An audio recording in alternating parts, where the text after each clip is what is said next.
Olá, queridos alunos. Nós vamos conversar um pouquinho sobre o conto Teoria do Medalhão Diálogo, de Machado de Assis. Olá, queridos alunos. Nós vamos falar um pouco sobre o conto Teoria do Medalhão Diálogo, de Machado de Assis. Vamos começar pensando no título. Teoria do Medalhão Diálogo. É um duplo despiste. Em princípio, teoria parece sugerir uma possível explicação, uma reflexão, uma abordagem teórica, uma epistemologia, uma filosofia. Mas a leitura nos apresenta, na verdade, como se fosse um receituário.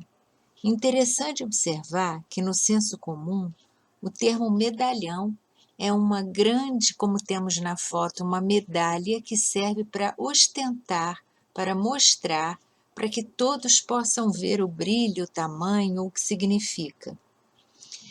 E no caso, será que não teria a ver a imagem do medalhão com o ofício que esse pai, personagem, propõe? E mais um detalhe, porque eu tinha falado em duplo despiste, qual seria o segundo? O fato de estar escrito diálogo. O que é um diálogo? Etimologicamente, é diálogos, do grego, que vai passar através do saber, através do conhecimento. Então, para haver um diálogo, é preciso que eu ouça, escute, o que eu ouvi passe através de mim para que possa ser refletido, assimilado, incorporado, e só então eu retorno com a minha resposta. Acontece isso? Há de fato um diálogo entre os dois? O conto trata de uma conversa entre pai e filho no ano de 1875, por ocasião do aniversário de 21 anos do rapaz, data então correspondente à maioridade. Sabemos que são 11 horas da noite pela voz do filho e que ambos estão sozinhos, sabemos pela observação do pai, quando diz: "Saiu o último convívio do nosso modesto jantar." Fecha aspas. Lembremos que a data em que se passa a história marca os anos logo subsequentes à intensa movimentação política em torno da questão do elemento servil da Lei do Ventre Livre de 1871. A aprovação dessa lei representou, na verdade, uma ferida narcísica na sociedade paternalista por submeter o poder privado dos senhores ao domínio da lei. Retornando ao conto, está pronto o ambiente para uma fala mais íntima entre pai e filho. A gente imagina que isso fosse acontecer. Um contato mais estreito, afetuoso, livre das convenções sociais. Nesse contexto presumível, entretanto, ocorre o quê? A descontração e o afeto esperados são cenários que não lemos, e à medida que caminhamos com os olhos na conversa de ambos, a bem dizer, na leitura do conto, o envolvimento pai e filho parece impossível, mesmo porque o laço afetivo não era a prática familiar convencional. O patriarca tratava os familiares como seus dependentes, como servos. O que encontramos no conto é uma espécie de aconselhamento político com vistas à projeção social. E se houve alguma expectativa do leitor para eventuais pontes afetivas, ela vai sendo inviabilizada no caminhar dos diálogos, que, na verdade, vamos combinar, parece um monólogo de dois. Não deixem de observar, de ler aqui no áudio, a questão das datas. A proximidade não é à toa. Reparem que ele vai falar da questão da maioridade. A maioridade representa, em princípio, a autonomia do jovem, que à época era com 21 anos, e foi muito próximo pela data, 10 anos depois, praticamente, da Lei do Ventre Livre, em 1871. E essa lei que em princípio era para libertar todos os filhos de escravos nascidos e recém-nascidos, vejam só que essa proposta escondia um dado. Está escrito aqui, ó, a matrícula dos escravos determinada pela lei do ventre livre teve a intenção de legalizar a propriedade sobre os escravos africanos trazidos por contrabando, que pela lei anterior de 31 deveriam ser considerados livres. Eu copiei aqui uma página do jornal Gazeta de Notícias de 1888, quando foi decretada a abolição da escravidão com a assinatura da Lei Áurea pela princesa Isabel. Leiam um pouco para vocês observarem. No conto, o pai bajula o filho, juntando o atributo Peralta à maioridade. Observem a frase: meu Peralta, estás definitivamente maior. A infantilização como estratégia de dominação é visível. A hierarquia entre ambos é erigida pelo pai em sua fala, marcada em cada exclamação, referência afetiva ou mesmo reticências. Ao tecer reflexões acerca da vida através de provérbios populares, este pai vai ensinando o filho a acatar as circunstâncias, tanto quanto seus próprios conselhos, sempre tidos como alternativa vital para o jovem. Até esse momento da história, o rapaz só falou 6 palavras. 11, papai, sim senhor, não senhor. Vejamos alguns trechos. O primeiro eu já citei. Peralta, meu levado, tem uma palavra que parece afetiva, que remonta à criança, imediatamente depois ao crescimento, estás definitivamente maior. Então, você vê que infantilização e maioridade estão no mesmo nível. Depois tem aquelas frases importantes. Isto é a vida, não há planger nem imprecar, mas aceitar as coisas integralmente, com seu ônus e percalços, glórias e desdouros e assim por diante. A aceitação é pregada como passividade, como um estímulo à não reação. E depois o Janjão, ele só pronuncia praticamente monossílabos e frases de concordância, de concórdia, aceitação e um certo temor pela hierarquia. Aqui alguns exemplos dos conselhos ditos para o filho e que nos causam uma estranha sensação. Uma vez entrado na carreira, deves pôr todo o cuidado nas ideias que houveres de nutrir para uso alheio e próprio. O melhor será não as ter absolutamente. O melhor é não ter ideias. Ideias são um perigo nessa profissão. Depois, tu, meu filho, se não me engano, pareces dotado da perfeita inópia mental conveniente ao uso deste nobre ofício. Identificado o personagem filho, esta revelação causa novo estranhamento em nós leitores, sobretudo porque se trata do conselho de um pai, do qual a melhor expressão seria exatamente o contrário. A surpresa inicial, entretanto, se torna motivo de riso.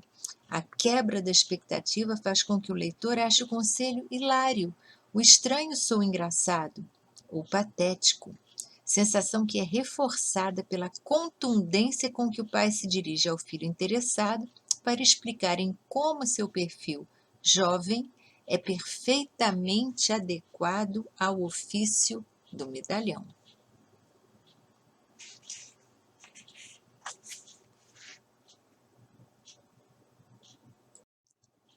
Nesse contexto, como Janjão se coloca?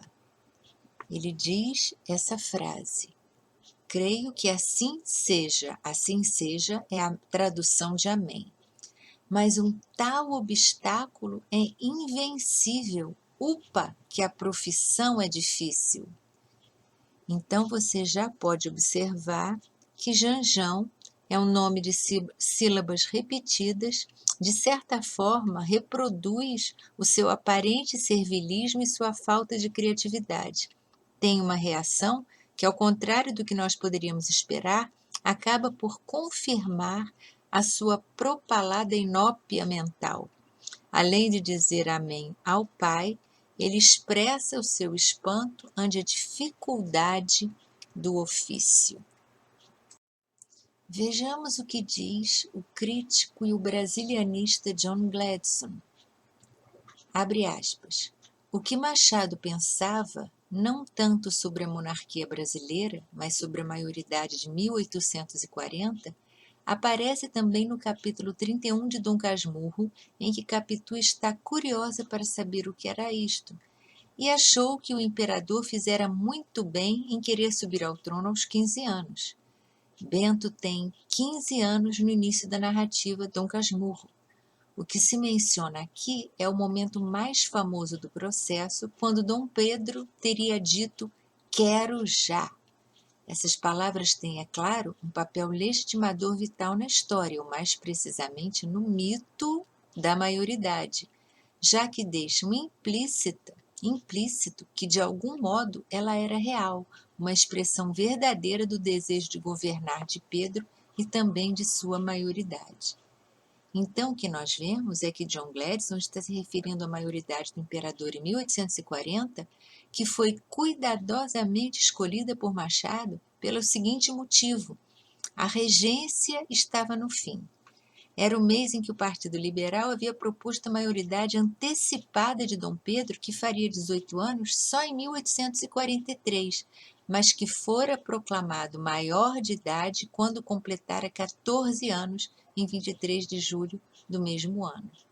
Observa-se em como a lei, a organização da ordem também funciona basicamente em função dos interesses políticos. E a maioridade, aqui ela tem um símbolo duplo também, porque ao mesmo tempo remonta à questão política de Dom Pedro, que faz a sua maioridade antecipada, quase uma criança para poder governar um país do porte do Brasil, e no caso do nosso conto, que está celebrando, homenageando a maioridade com uma série de aconselhamentos de como ele pode se tornar, e se nós juntarmos as duas histórias, a ficcional e a histórica, e nós as superpusermos uma sobre a outra, vamos compreender recados ácidos de Machado acerca do patriarcalismo, acerca do império, acerca dessa questão da governância do imperador. O sistema patriarcal possuía, digamos, uma tecnologia própria pertinente ao seu poder exercido. Então, essa questão dos dispositivos com que atuava, rituais de afirmação, práticas de dissimulação, estratégias para estigmatizar adversários sociais e políticos, eufemismos, vocabulário sofisticado para sustentar e expressar essas atividades. Gente, vamos pensar, todas essas questões muito típicas do século XIX, qualquer semelhança seria mera coincidência? É interessante notar. Observem esses comportamentos, esses procedimentos, e vocês vão encontrar uma similitude no contemporâneo. Importante nós pensarmos do ponto de vista paterno, quem é esse pai, quem é esse filho? E qual seria a compreensão, a solução para esse impasse? Qual seria a afirmação do filho diante dessa dominação extrema? Como um país poderia se libertar da sua dependência política e cultural? Compreender essas questões significa buscar a gênese da relação de interdependência, compreendê-la dentro do microcosmos do conto e na voz do narrador machadiano de seu tempo. Aqui nós estamos fazendo uma proposta de leitura dos conselhos desse pai para o Janjão, para o filho Janjão, e nós separamos em 6 itens. Esses itens não estão expressos nem explícitos no conto. No conto você percebe as ocorrências da fala do pai. E eu fiz essa proposta de dividir nesses 6 itens e trazer um exemplo de cada nos próximos slides para nós percebermos como Machado foi inteligentíssimo ao escrever essa teoria, entre aspas, e como ela abrange e abraça os diversos pontos, na verdade, da construção de um sujeito social. Ludus é jogo, lúdico seria algo para divertir, para entreter. Então, é o primeiro aspecto contemplado no aconselhamento paterno, com frases estranhíssimas do tipo que ele deveria fazer: lançar mão de um regime debilitante, ler compêndios de retórica, ouvir certos discursos, o voltarete, o dominó e o whist são remédios aprovados. O bilhar é excelente, porque as estatísticas mais escrupulosas mostram que 3/4 partes dos habituados ao taco partilham as opiniões do mesmo taco. Isso também é muito engraçado, porque ele vai usar uma expressão que seria do jogo e é também do jogo político, dos jogos de dissimulação e fala entre as pessoas, entre os cavaleiros da época. Eu coloquei aqui embaixo um pouquinho da definição de cada jogo, porque bilhar vocês conhecem certamente, mas os outros dois são bem mais antigos, da época do Machado e um pouco depois. Então, só para vocês terem uma ideia do que se trata.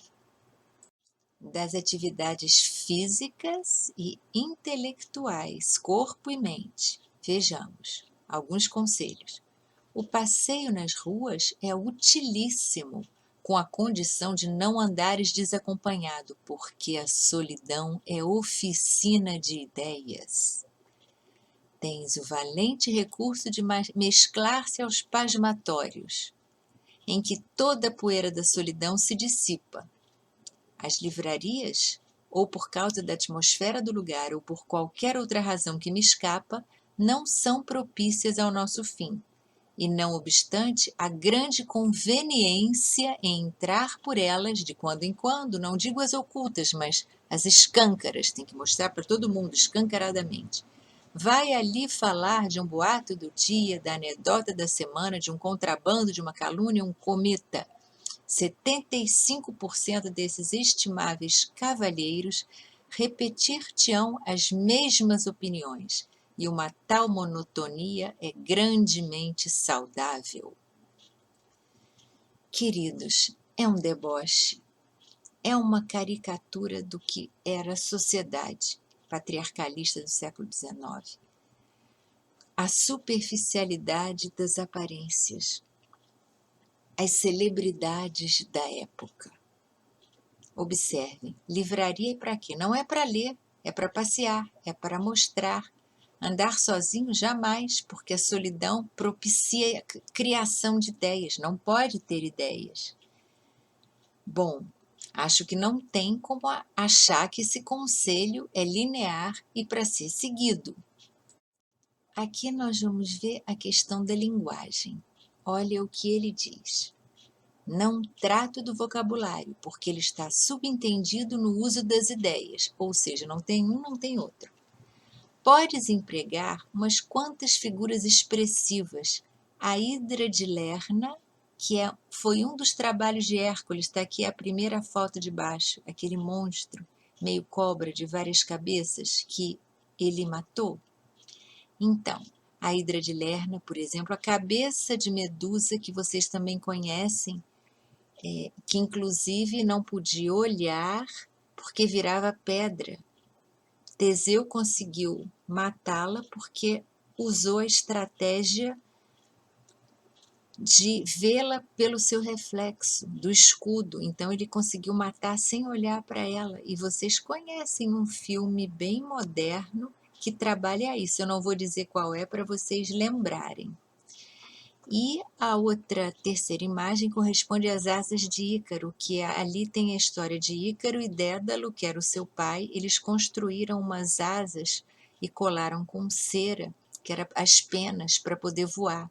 A recomendação de Dédalo ao filho foi que não se aproximasse do sol, do poder de Deus Apolo, da extrema inteligência, clareza.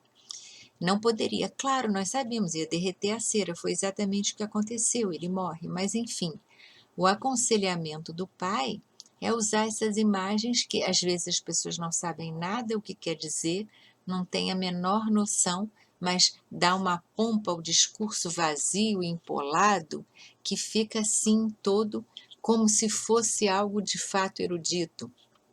E aí ele completa, você ainda pode acrescentar sentenças latinas, ditos históricos, versos célebres, brocados jurídicos, são aquelas frases famosas em latim, curtas, máximas. É de bom aviso trazê-los contigo para os discursos de sobremesa, aqueles que depois de um almoço ou de um jantar, um convidado bate no copo e fala essas bobagens todas de uma maneira bem cheia de adornos e pompas, né? Ele ainda completa: melhor do que tudo isso são as frases feitas, as fórmulas consagradas pelos anos, incrustadas na memória individual e pública. Essas fórmulas têm a vantagem de não abrigar os outros a um esforço inútil. Machado não vai esquecer de colocar em xeque nem a publicidade. E ele diz, pela voz do pai, como um ventríloco macaqueando essa caricatura social. Não te falei dos benefícios da publicidade. A publicidade é uma dona loureira e senhoril que tu deves requestar. Se caíres de um carro, por exemplo, quase um atropelamento, gente, sem outro dano além do susto, é útil mandá-lo dizer aos quatro ventos. Espalhe, divulgue, circule, bote nas redes. Não pelo fato em si que é insignificante, mas pelo efeito de recordar um nome caro às afeições gerais, o verdadeiro medalhão, longe de enfrentar um tratado científico das criações do carneiro. Claro, ninguém vai fazer reflexão acadêmica ou filosófica, nenhuma pesquisa, nenhum estudo teórico, nenhum tratado científico. Ao invés de fazer o tratado científico das criações dos carneiros, compra um carneiro e dá aos amigos sob forma de jantar. Uma notícia traz outra. 5, 10, 20 vezes põe o teu nome ante os olhos do mundo. Nem precisa explicação, né, gente? Esse aqui também é perfeito, e lembrando que nós estamos em época de eleição. Repare o que diz o aconselhador do medalhão. O que é um medalhão? Sobre política, podes pertencer a qualquer partido, liberal ou conservador, republicano ou ultramontano, com a cláusula única de não ligar nenhuma ideia especial a esses vocábulos. Quer dizer, pode ser de qualquer partido, mas não tem que se filiar efetivamente em termos ideológicos e idealistas a nenhum. É sem convicção, é só botar como se fosse um casaco, um uniforme vazio. Aí ele diz, é um modo de convocar a opinião pública. Quanto à matéria do discurso, você deve preferir a metafísica. Por quê? Porque não obriga a pensar e a descobrir. Nesse ramo dos conhecimentos humanos, tudo está achatado, formulado, rotulado, encaixotado. É só prover os alforjes da memória. Em todo caso, não transcenda nunca os limites de uma invejável vulgaridade. Compreenderam? Então, é a difícil arte de pensar o pensado, como ele vai falar adiante, porque tudo já está pronto, tudo é clichê, tudo já está formulado, não obriga nem você que vai falar a pensar, nem quem te ouve. Aliás, nem importa ouvir, porque o mais importante é repetir o que está sendo dito e colocado como valioso em termos sociais. Esse item é interessantíssimo porque, além de mencionar o humor, é também engraçado. É uma ironia ácida, porque ele diz: podes brincar e rir alguma vez. Medalhão não quer dizer melancólico. E esse ponto é melindroso, delicado, difícil. Somente não deves empregar a ironia, esse movimento ao canto da boca cheio de mistérios inventado por algum grego da decadência. Não, usa a chalaça, estala como uma palmada, faz pular o sangue nas veias e arrebentar de risos suspensórios. Ele está falando de duas tendências do humor, a questão da inteligência da ironia, da sutileza da ironia, que precisa da cumplicidade do ouvinte, do leitor, do público para ela ser compreendida. E a chalaça, que é algo que não dá trabalho, que você estoura os suspensórios, que as calças eram todas com suspensório, e no sentido de que você ri, se esbalda, não precisa pensar. Então são as duas formas de humor, sendo que ele vai defender a chalaça, é claro, que é muito mais condizente com esse ofício do medalhão e equilibraria um perfil melancólico que também não convém, porque aí ninguém ia se aproximar. Você vai se aproximar de uma celebridade melancólica, celebridade triste, só se morrer de morte prematura, né, para dar bastante status e você se compartilhar essa dor de não poder mais estar naquele lugar. Não estamos falando disso, né? É uma outra questão aqui. E vale também lembrar que essa questão irônica, essa ironia sutil, esse ácido corrosivo de Machado, é uma tradição do humor inglês, né? Que vem desde Tristram Shandy, que influenciou muito Machado, no melhor sentido do termo, porque ele lia muito, absorvia, incorporava, ele era um repetidor maravilhoso, um repetidor original, né? E então, nós compreendemos que esse pequeno detalhe, que seria um traço de como o medalhão vai se posicionar em relação ao humor, ele já traz várias questões importantes para a gente conversar e discutir e teorizar. A conversa, que eu não chamo de diálogo pelos motivos que nós já conversamos aqui, duram 60 minutos, 1 hora. Acabam exatamente à meia-noite, no limite entre o final de uma noite, de um dia, e o começo do outro. É o marco do aniversário, é o marco da mudança de vida, que não acontece. Como no princípio, é o filho quem responde às horas na pergunta do pai. A repetição pode sugerir o desconhecimento do pai acerca da passagem de tempo que indicaria a maioridade e autonomia do filho. Passada a meia-noite, o pai finaliza a sequência e decide mais uma vez que é hora de dormir e pede ao filho: rumina bem o que te disse, meu filho. Guardadas as proporções, a conversa vale o príncipe de Maquiavel. Vamos dormir. Bem, o ponto final da história parece corresponder ao término da conversa, encerrada pelo mesmo pai que também havia iniciado, encaminhado e desenvolvido. E ele interrompe com essa história de rumina bem que te disse, ele corta, né? Não tem mais como discutir, nem coisa nenhuma. Ora, ruminar e dormir são verbos que em princípio anunciam atitudes díspares, contrárias, porque ruminar pensamentos exige estado de alerta e não combina com dormir. A não ser que o pedido do pai para que o jovem ruminasse a teoria que acabara de ensinar fosse, na verdade, mais um ardil retórico para esse filho achar que ele mesmo teria optado por ser um medalhão, sugerindo ao leitor, numa leitura projetiva, que ele também terminasse o conto acreditando nesta livre opção do personagem filho. Observem uma capa do livro, né?